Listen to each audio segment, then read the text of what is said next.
Hello दोस्तों, स्वागत है आप सबका मेरे यूट्यूब चैनल कोरियन लड़का में।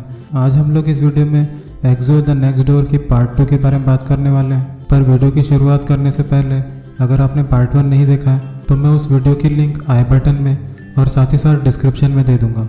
तो बिना किसी देरी के चलिए वीडियो को शुरू करते हैं।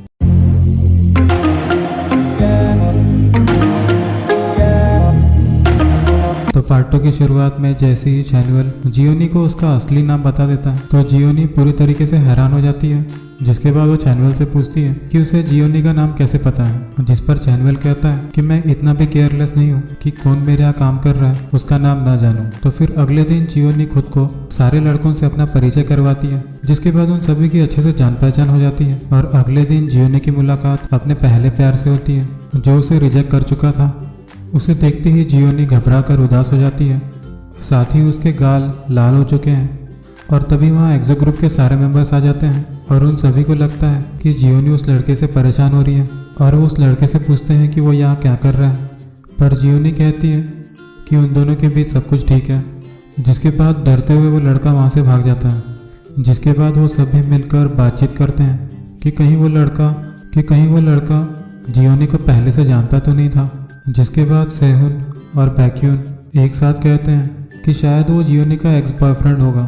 जिस बात को सुनते ही डियो और चैनुअल का चेहरा उतर जाता है। फिर आगे डियो जियोनी के घर जाकर रिहर्सल की प्रैक्टिस करने के लिए जियोनी से मदद मांगता है।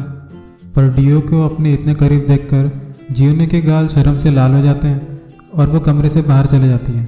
वहीं दूसरी तरफ चैनुअल सारा दिन बस जियोनी की तरफ ही ध्यान लगाए होता है। उन दोनों के इस अलग से बर्ताव को देखकर बाकी ग्रुप के सदस्यों को भी समझ आ जाता है कि डियो, चैनुअल और जियोनी के बीच एक लव ट्रायंगल बन रहा है। और अगले दिन जियोनी का छोटा भाई सेहुन से कहता है कि उसकी बड़ी बहन एक्सो ग्रुप के एक सदस्य से प्यार करती है।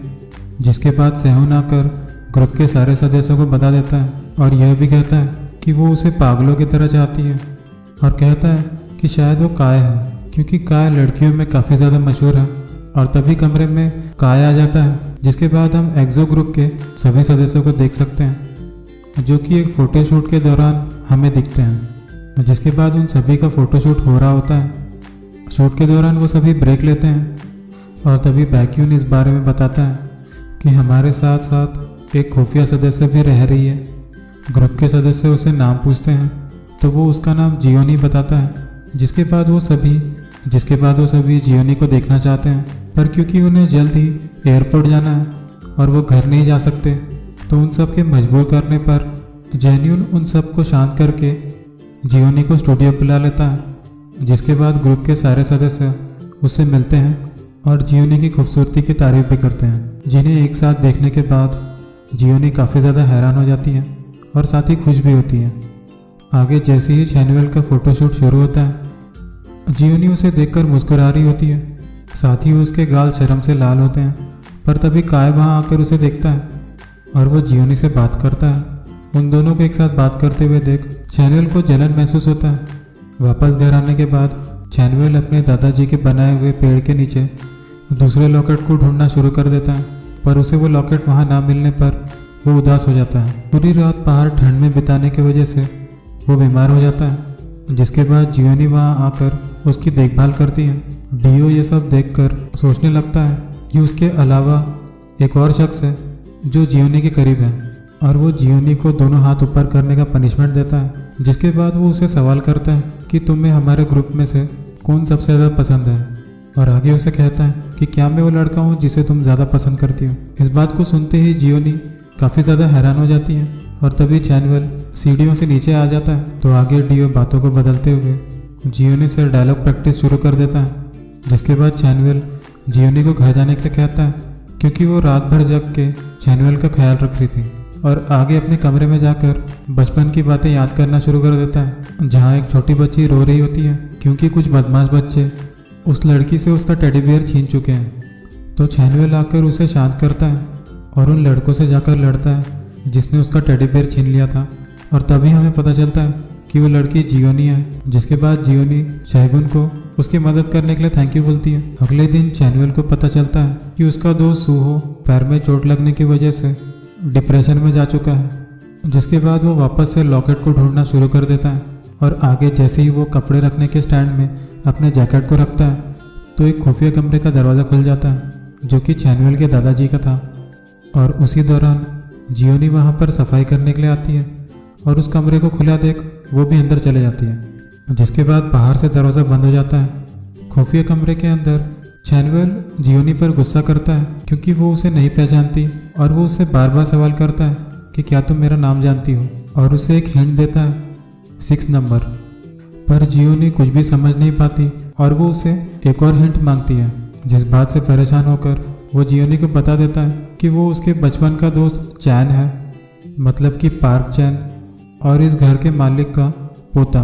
इस बात को जानने के बाद भी जियोनी यकीन नहीं करना चाहती क्योंकि चैन जो कि उसके बचपन का दोस्त है वो मशहूर बैंड एक्सो का मेंबर है। तो फिर आगे वो दोनों साथ बैठकर एक दूसरे को बताते हैं कि वो लोग कितना ज़्यादा चेंज हो चुके हैं, जिसके बाद चैनुअल उसकी तरफ देख के स्माइल करता है। और उसी दौरान बाहर ग्रुप के बाकी सदस्य काफ़ी परेशान होते हैं और उन्हें ढूंढना शुरू कर देते हैं, लेकिन उनमें सबसे ज़्यादा उदास डियो का चेहरा दिखता है क्योंकि वो उन दोनों को साथ नहीं देखना चाहता।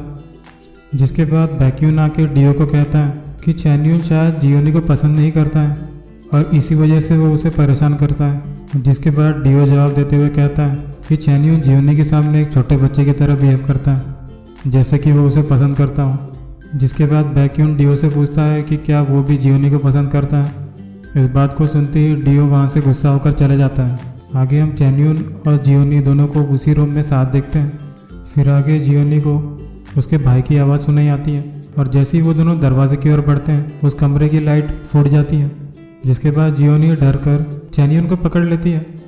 और उसी वक्त चैनुअल की नज़र जियोनी के नेकलेस पर जाती है जो कि उसके दादाजी का नेकलेस था, जिसे वो रात दिन घर के हर एक कोने में ढूंढ रहा था। और तभी इत्तेफाक से जियोनी का छोटा भाई खुफिया कमरे का दरवाज़ा खोल देता है, जिसके बाद चैनुअल जियोनी से उसके दादाजी का लॉकेट कुछ दिन के लिए उधार ले लेता है जब तक कि उसकी ज़िंदगी में सब कुछ ठीक नहीं हो जाता। पर उसी वक्त जियोनी को उसके एक्स का कॉल आता है, जिसे वो कहती है कि मैं बाद में बात करूंगी। पर चैनुअल उससे उसका फ़ोन छीनकर उसके एक्स को बोलता है कि मैं जियोनी का बॉयफ्रेंड हूँ और उसे यहाँ तक धमकी दे देता है कि दोबारा इस फ़ोन में कभी कॉल नहीं करना। फिर आगे वो जियोनी को पूछता है कि क्या तुम उदास हो, जिस पर वो कहती है कि नहीं।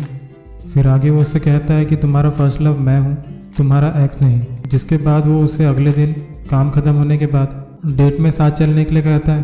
पर उसी दौरान डियो दोनों की बातें सुनकर बहुत ज़्यादा उदास हो जाता है और वहाँ से चले जाता है। जियोनी खुशी के साथ साथ काफ़ी ज़्यादा हैरान भी होती है। और उसी वक्त एक्सो ग्रुप का सदस्य सुहो, जिसके पैर में इंजरी हो गई थी, वो हॉस्पिटल से बाहर भाग गया है, जहाँ वो खुद को कहता है कि सब कुछ खत्म हो चुका, क्योंकि उसने अस्पताल में अपने पिता और डॉक्टर को कहते हुए सुना था कि उसके पैर की इंजरी बहुत ज़्यादा बुरी है जो कि ठीक नहीं किया जा सकता। ग्रुप के बाकी सदस्य जब उसे कॉल लगाते हैं तो उसका फ़ोन स्विच ऑफ बताता है। चैनुअल का सारा ध्यान सुहो को ढूंढने में होता है, जिस वजह से वो जियोनी के साथ जो डेट होने वाली थी उस बारे में भूल जाता है। पर जियोनी उनके बचपन के पार्क में बहुत ज़्यादा ठंड होने के बावजूद उसका इंतज़ार करती है और आखिरकार बहुत ज़्यादा ढूंढने के बाद उन्हें सुहो मिल जाता है। जिसके बाद ग्रुप के सारे सदस्य वापस अपने वैन में बैठकर घर की ओर बढ़ते हैं। जिसके बाद डियो को जियोनी पार्क में बैठी हुई दिखती है। जिसके बाद डियो चैनुअल को याद दिलाता है कि आज उसकी और जियोनी की डेट थी, तो चैनुअल भागकर जियोनी के पास जाता है और लेट आने के लिए जियोनी से माफ़ी मांगता है। जिसके बाद वो दोनों काफ़ी खुश होते हैं। आगे हम डियो को अकेले उदास बैठा हुआ देखते हैं, जहाँ वो जियोनी के साथ बिताए हुए पल को याद करते हुए कहता है कि शायद कोई लड़की उसे भी पसंद करेगी जिसे वो पसंद करता हो।